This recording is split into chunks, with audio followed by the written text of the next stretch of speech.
our brains are wired for video. We process video images 64,000 times faster than text. If you have text and video combined, we learn and retain that information at over 90%. Send somebody a text-only communication, it's around 10%. So the orders of magnitude are extreme here.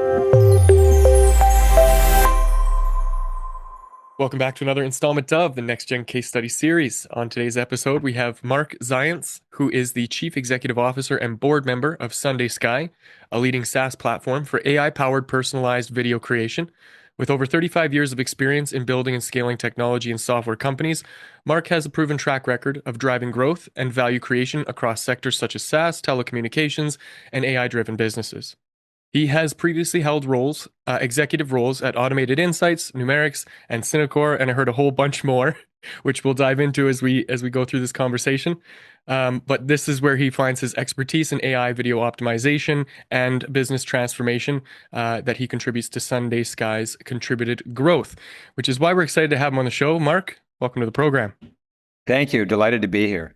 Yeah, the pleasure's all mine. I'm really excited to get into some of the work that you're doing here with SundaySky. But before we dive too far in, Marc, let's start with a quick little background on who you are, where you came from, and how you found yourself as the CEO of SundaySky. So I have been running companies for a long time. I started off working for a large company, but I started my first company back in 1987. So I have been running and building companies ever since, originally a bootstrap, then moving to venture-backed companies, and then more recently running private equity-backed companies. So everything I've done in my whole career is, you can just call it more of the, mid-market businesses, and it's all about growth and it's all about innovation. Prior to running companies and working for a large company, I went to Georgia Tech for both my undergrad and master's degrees, where I'm proud to say that. And when it comes to AI, I took my first course on AI in 1979. So I love seeing what's happening now. I'm super excited because back then it was conceptual and now it's reality. Yeah, that's really cool to be able to have witnessed or played a part in that evolution. I'm actually kind of surprised that it goes back that far. But I imagine it was a different version of artificial intelligence. And so I wonder if maybe you could share a little bit about how you've seen that the tool or the technology evolve from what it looked like in its early days to, kind of compare where we're at right now. Yeah, so early days, I would say it was much more conceptual, and there was some, probably you would call it more conditional logic than learning, if you will. But I think, you really started to see things moving probably 10 to 15 years ago, and people were really using the term much more about machine learning than they were even AI. And then clearly the last, 2-3 years with the LLMs, we've had the real explosion. And so, SundaySky, I think, is like many companies. We are extensively using AI in our business, so to run our business better, and in our product to make it easier and faster for customers to use the product and to get more value out of the product. So it's not just from a product standpoint. I think it's really important that you're using it in your own business to be efficient. As our head of development likes to say to our developers, none of our developers are going to be replaced by AI, but our developers could be replaced by developers that use AI. So you better be using the tools to do your job efficiently and to increase productivity. So to me, it's super exciting because I've seen it kind of go from the conceptual to early days to machine learning, and now where it's becoming available really, in such a broad fashion across products and for you to use in your business and in your products. Yeah, to understand that the difference between conditional logic and my understanding of the newer models, large language models, is that it's more predictive in nature, which is closer to the way that we as humans, I guess, interact with our intelligence, for lack of better terms. There's still this need for us to have some level of intervention with the tool. And so to your point, I've said this a number of times that on the show, that people who use AI are going to replace those who don't. And so if you are scared of losing your job, it might be that it would benefit you to start digging in and kind of researching or learning a little bit more about the tool rather than being resistant to it. Because we saw the same thing with the advent of computers and then the He advent of the did. internet and then now cell phones and then beyond. And now we're in this place where we're like, oh, these things are Elon Musk's cars are driving themselves. There are robots that he's creating that he's going to put in our houses. This is really all of those science fiction shows that we've lived or experienced in our childhoods are coming true. And so I wonder if that creative innovation, do you think, is what is kind of moving us forward into this? Yeah, I do. And look, I think it's, when I think about people in our company and when people think about their careers, I think that one of the most important things you can have is intellectual curiosity and to be a continuous learner. And I think, that's something that's so important to suss out. And that may not be obvious if you read somebody's resume, but when you meet with somebody, I think that's one of the things that you really want to understand because nothing stands still. And so, you've got to have people that are willing to learn and have open minds and to embrace, and to embrace the tools. All that, and that's the key thing here. These are tools. These aren't replacements. They can just make us work better. The analogy I like to give people, in a non-tech way is, if I asked, somebody, coming into my company to write a white paper and they pulled out a typewriter, I'd pretty much freak out. But you know what? They could get the job done. Mm-hmm. They certainly could. It would probably take them quite a while. It would probably still have errors, despite, even if they were pretty good at checking things. And it would be, it would probably be an okay product. But we know that if they're using a computer and they're using the word processing, that, the quality is going to be there, they're going to do it faster, they're going to do a better job. And then if you start applying a layer of AI, that's great, but still the human has to make the final decisions. So we just view AI as a tool. Like even in our product, you can create your videos with AI just by describing what you want or by dropping in. Let's say you have a procedure document and you say, I want to create a 90-second video from this document. We'll create it. Our Copilot creates it. But we like to tell people that gets you kind of 70% of the way there. Then that enables you to then tweak it, get it to, consistent with everything you have about your company, your brand, and finish it up. But what you just did is you just saved yourself a day or two of work. So instead of taking 2 or 3 days to do something, you're taking 2 or 3 hours to do something.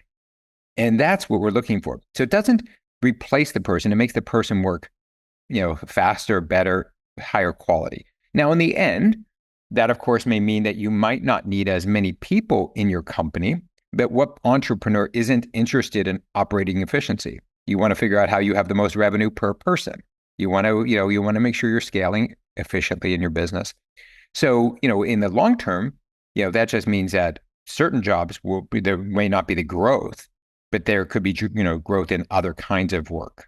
But that too has been the nature of work, right? Work's always changed.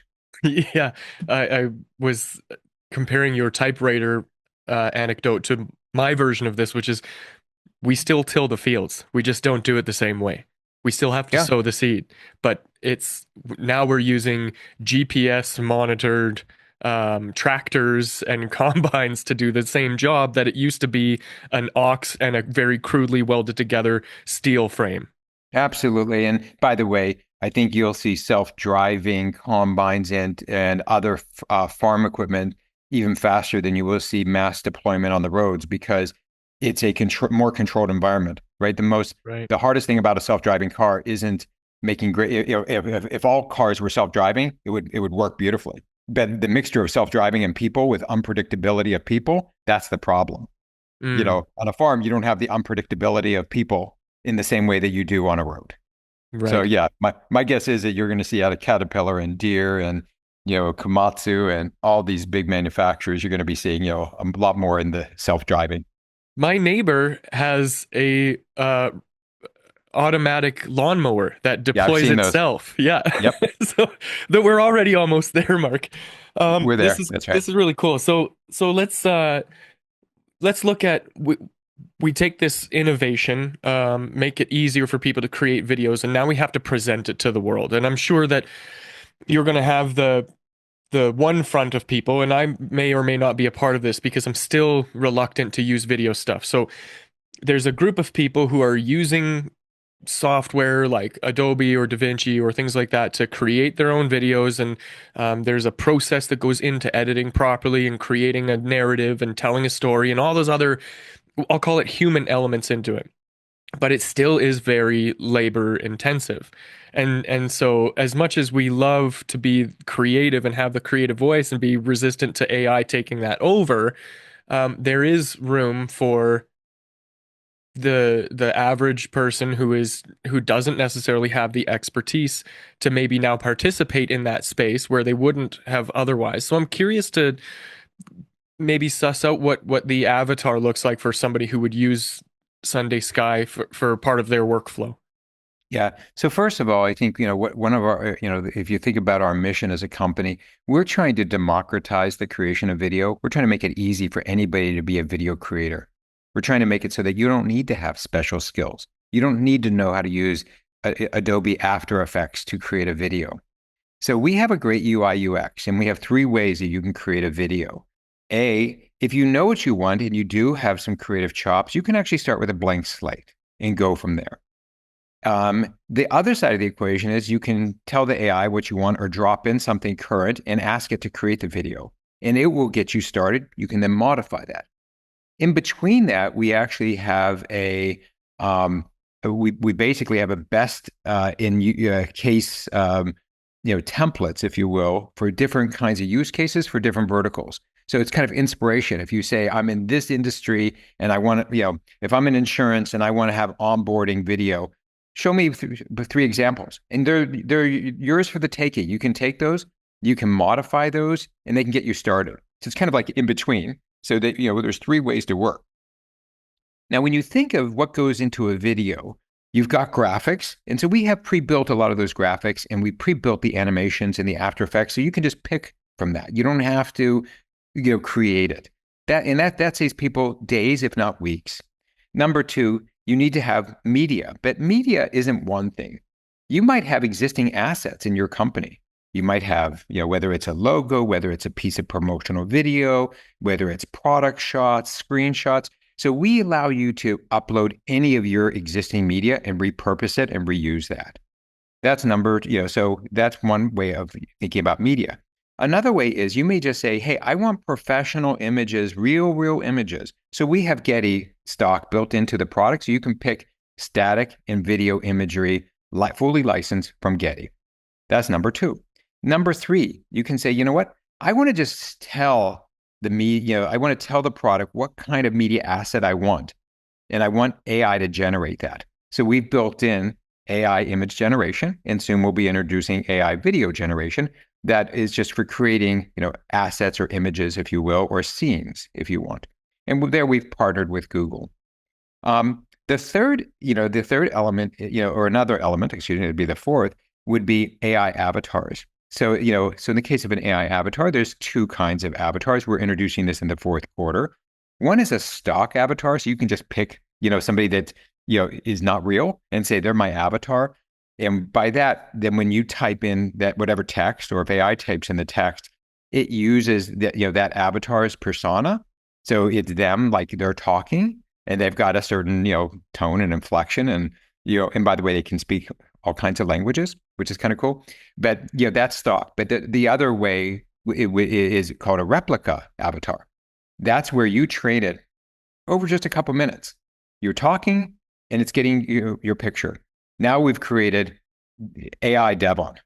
So in the future, if that's an asset in the product, anybody in your company could go ahead and, just create a video, type in the script, and it's you talking with your voice and with your accent, and it's just like you. But you didn't, so you didn't have to go ahead and re-record it 20 times. Now, that's AI avatars. But then the other element is screen recording, because there's another case too where you just say, hey, I'm a human. I'm happy to make a recording.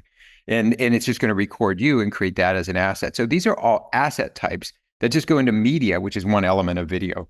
Other elements of video include music. We have a built-in music library. If you don't know what kind of music you want, we've got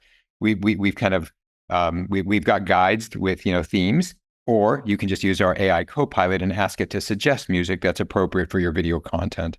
So we've got all these things built in, but that's just one element of creating a video. That what makes us so special is then we connect all that to a data source so that each individual video can be personalized, so that we can integrate with Salesforce or HubSpot or Marketo. If it's a small company just getting started, we can have a flat file like CSVs, and you could just say, if you want to send out 100 marketing videos, each one of them could have their own, they'd all be unique with the individual's name, and maybe there'd be some persona-based, aspects of that too. If you knew that they lived in New York City, maybe the background imagery is, New York. So it could be personalized on location, on scenes, language, message. So this is a pretty extensive platform that we have, but it becomes very powerful, and it enables anybody in the organization to use it, not just a few people. And I know you said you're reluctant, but I got to tell you, the business is becoming TikTok. People have super short attention spans. They want hyper relevant content, and you've just basically got to say it all in a short amount of time. There's nothing more impactful than video and video business communications. Our brains are wired for video. We process video images 64,000 times faster than text. If you have text and video combined, we learn and retain that information at over 90%. Send somebody a text-only communication, it's around 10%. Yeah, so relatable. The orders of magnitude are extreme here. So when it comes to the person who can use this on the other side, as you were talking, I kind of uncovered a few use cases here. So there is a business case in that this can become a part of your sales tools. That's right. Where as a salesperson or as a business who's doing outbound, you can personalize and customize videos and reach people. And there's all kinds of numbers and statistics on videos performing or outperforming any kind of text. And that's right. I'm very strong proponent to that, which is why we're here doing a video podcast to begin with, right? That's the whole idea, is that we need to create content and repurpose it and share it that has value in it for the people that we're aiming at. So it's really cool that exists. There's a B2B kind of crossover. Also, a B2C application is that just regular people who want to use videos or create videos can now do that and create a business out of it as well. Because if you're saying I can capture myself and create an AI avatar of myself and my voice and all of these other things, so I can duplicate myself, so I don't have to do that recording part of it, which is time consuming, right? To record something, you have to do multiple takes, and you bet. And you're editing it, you're stitching it together, and then suddenly you need to have editing skills, and yeah. So if you can just write a script, and here's further to it, which I love this part, Mark, and maybe I'm giving people ideas. You could have AI generate the script based on a very specific parameter of a topic or a thing that you want to kind of talk about or share, and then have your AI double create that video. And so now you don't even have to be, you've streamlined that process down to maybe a couple of hours of work versus a couple of days of work. And so I really see the power of that. How are you capturing that message? Because right now it took you probably 7 minutes to kind of bird's eye view it, because I'm sure there's a lot of stuff that we didn't get there. And then I could make that shorter into a couple of minutes, but there's just so much. How are you packaging that information and sharing it with people in a way that's inspiring them to want to work with SundaySky as a tool? Yeah, so one of the ways we try to do that is with very short videos. So much less verbose than me. But that's, we're drinking our own champagne here, and that we do try to communicate with videos and just give people examples, because seeing something, it makes it much more clear. Also, I was trying to give you a much more in detailed, overview than I could do like in an elevator pitch. I can literally do the 30-second elevator pitch, but you do need to make things short, succinct, relevant to get people interested. But the other thing with all the videos is you can build in calls to action. So it can be click here to learn more, more detailed information about the product. Or it could be even more specific than that. To learn more about the real-time data connectors, click here. To learn more about how to, use the tool, click here. To contact, to speak with a salesperson, click over here. Just like you're having a podcast, and I know that you'll publish a white paper to those people that attend today. Well, this was a video, if you did a recap of this and sent this to people, they could watch a 30-second clip of this. One of the calls to action could be click here to download, the white paper. Right. So we're trying to use the tools that we sell, for our customers And just to be clear, you mentioned B2C. We don't do B2C, because we are a enterprise company. So we're B2B, but our customers are B2B or B2B2C.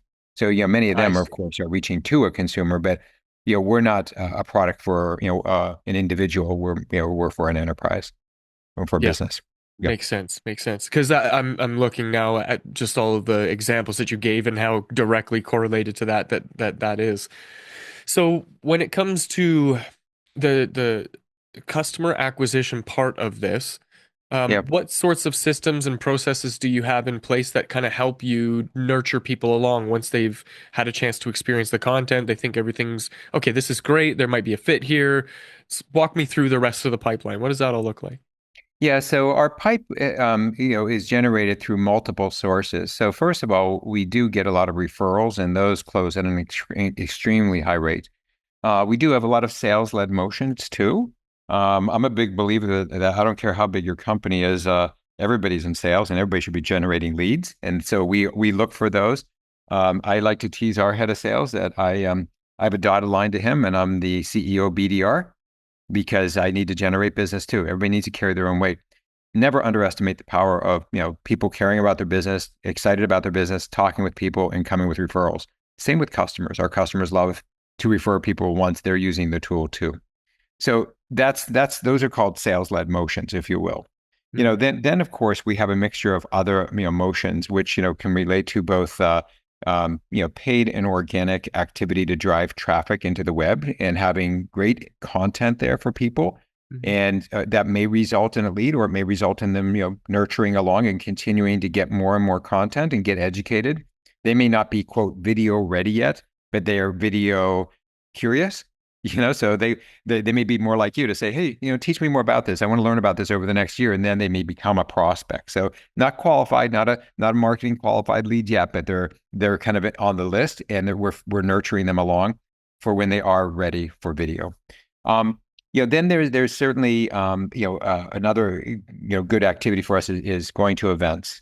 So, we're at, we may be at events with Forrest, or we may be with partners. Recently, we co-sponsored an event with Gainsight, and we had a dinner with some of our partners before HubSpot in Boston. And there we had like 30 people for a dinner, and there it's relationship building, and then you start talking to folks, and leads come out of that. I was at a dinner this week, with 30 CEOs and private equity operating partner executives who try to create value for their portfolio companies. Not a hard pitch, much more relationship. If they're interested, you talk. But so it's a variety of of ways for us. So it's the digital funnel, it's the organic funnel, it's with great content, it's events for us, and then combine that with the sales led activities and referrals. That's how we're building a total pipeline. Yeah, very extensive, and a lot of bases are covered with that. When you look at okay, the organic search or the organic kind of content that's being put out there, people are discovering that. Then you have the intentional kind of outbound stuff, and combine that with the real in-person, going to events, meeting people, shaking hands, building those relationships. Those are all really valuable. When you were setting up some of these pipelines, what were some of the challenges that you guys were faced with in optimizing that process? Yeah. So first of all, I don't want to use the word past tense of what challenges were we faced with, because I think it's a living, breathing thing. You're always working to optimize. Right. You might have one campaign that goes, that's incredible, and you may have and the next one may fall flat on its face. Right. You can, and especially, in the digital world, right? Things are often changing, and there could be different economics, and you can get a different, CAC with one campaign versus another campaign. So I think you need to be relentless in trying to, constantly be trying and measuring and testing different things. And it is you have to be patient on one hand, but on the other hand, you just need to be always inspecting, the data. So make sure you're collecting, all the information you can, so that you can be very critical about the performance. But it is, marketing is not for for people with thin stomach linings. You need to be resilient because the dynamics are constantly changing. Yeah, I love the analogy of it being a living, breathing thing. This is an iterative process. You're always testing and optimizing. I like to use science as a term here because a lot of people think that marketing is some magical engine when the reality is that truly what it is making a hypothesis, testing that Yep. hypothesis, recording the results, and then using the data that you've collected from that to improve upon the next attempt at making something that works. So it very much is like a science in It is your. it's science, but I'll take your science and I'll raise you in a mashup the art because there is the art element about the creativity and do those is the copy right, is the is the imagery right, is the communication vehicle right, and of course as people get more experience they often can have develop some acumen and some gut right judgment, and that could the science will prove out if that yields better results or not. But I think you do need left and right brain capabilities here. It's not just purely hocus pocus. I'm a super creative person and we'll throw it out there and we never knew what happened. No, you've got to have the science piece. I think they do go hand in hand. And I think it's implied that people always probably think about the art, but they need to think more about the science. Well, yeah, dig more into that, the art of it. What do you mean by that? Yeah, just well, again, it's all these creative elements, and then I also consider kind of intuition and gut about what people might relate to and connect with, and what media. I kind of feel that that's more that there's an element of art there, which then, of course, you can prove, if you're right or not with the science, right? But I Yeah. just think it's kind of those call it that judgment, and then of course the whole creative aspects of any kind of communication. What connects with people, what doesn't. Right. So how do you approach that communication part creatively? Because on one hand, people like to think or claim that they are intuitive and know how people think, but then when you put that to the test and find out, uh, Yeah. we're not always right in our assumption that we know what people want. So then, how do you shape your approach to being creative with the messaging? Yeah, so I think that's a great question. So I think this is where I want to go back to a comment I made earlier about being hiring people that are intellectually curious and that have are continuous learners. Hmm. So the good news is I've been running companies for 37 years. The bad news is I've been running companies for 37 years because it would be easy for me to say, "Hey, I've seen it all. I'm experienced and I have great pattern recognition, and this is how we used to do it, and it's going to work now." The reality is that may or may not be true. So experience is a great teacher, but you've got to have that combined with, what's going on now. Where do you think, what does your crystal ball tell you? And then testing to see if you are right or wrong. But if you're curious, you're going to want to get to those answers. So you can take your experience, you can take your creativity, but if you're curious, you should care about, am I right? Am I wrong? Do I need to change my thinking? Am I a continuous learner? Am I an evolving creature? Or am I using a typewriter? Yeah, right. Yeah, what I'm getting from that is you have to be flexible and fluid, and willing to be wrong, even though your Yeah. experience tells you that you should be right. Yeah, and by the way, you have to have a culture where being wrong is okay Oh and yeah, making good mistakes is point. okay. You know, people aren't penalized for making mistakes if they learn from them and they correct and they course adjust. They may be penalized if they don't take any risks and they don't get any results. Well, that's not going to end well either, right? So, you can't have a culture that says, "Hey, let's not try it unless we have 99% confidence." Well, good luck with that. I'm pretty happy if we have an 80% belief level that we'll get there. Let's try it. If it doesn't work, let's try something. Let's tweak it. And I hope we have good tools to measure that. Right. Yeah. Yeah, And that by the that way, part. we have analytics built into our video enterprise platform too, so that when you put a video out there, you can see, are people watching it? Where if they're abandoning, where are they abandoning? Mm. and then you can A/B test that. Well, let's tweak that. Let's try the 90-second version instead of the 2-minute version. Oh my goodness, we're 95% people watch 2 minutes, and 60% watch, or excuse me, 95% watch 90 seconds, and 60% watch 2 minutes. So let's see how we can say everything we want to in the 90-second, you know, or let's just modify that content to see if it's super exciting in the last 30 seconds. Maybe they hang on because we got something to say there, or there's an offer coming. Right. I can't tell you the number of times I've seen the Gary V's and Alex Hermosis of the world telling you, oh, this one tweak changed it, went from 100 views to 100 million views, and all we did was move this one thing over there. And it's like, okay, that's a great suggestion, but to do that, like being a guy who edits videos a majority of his time, I can tell you to do that is so time consuming to create 18 variations of saying the same message. So unless you have the capacity or the resources or the team to be able to facilitate that, you're always going to be just behind the gun. So I like actually in talking this through with you, that the speed and efficiency of being able to test it just makes it more accessible to the people who aren't in the top 1%, which I love. Oh yeah, that's one of the beauties of our tool is that, you can just change things so quickly. And you can, so many things are just, again, you're going to find better to communicate with video. We have a product release coming out Tuesday, and we have, all the new features that are in the October release.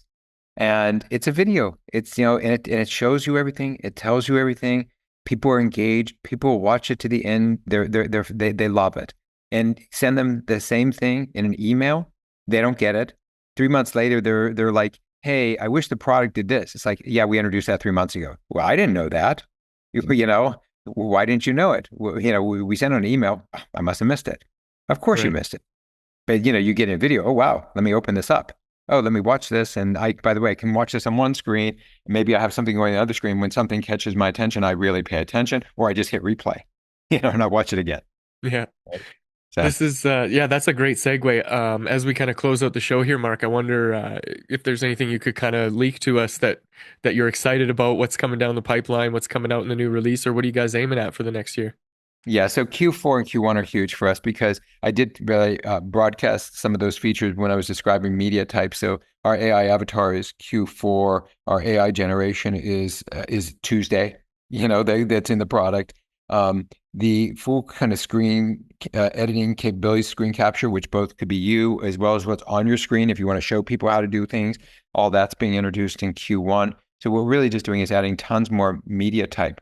We're also making it easier to publish our videos omni-channel. So whether you want to put it in product, in app, whether it's going out to social media, whether it's going to email, SMS, we're making that, we're enhancing that. We're also, in addition to connecting to data for data sources, we're starting to connect to other media types, including if somebody has a digital asset management. So that's being added in. So we've just got a great set of new features coming into the product in Q4, Q1. We're super excited about it.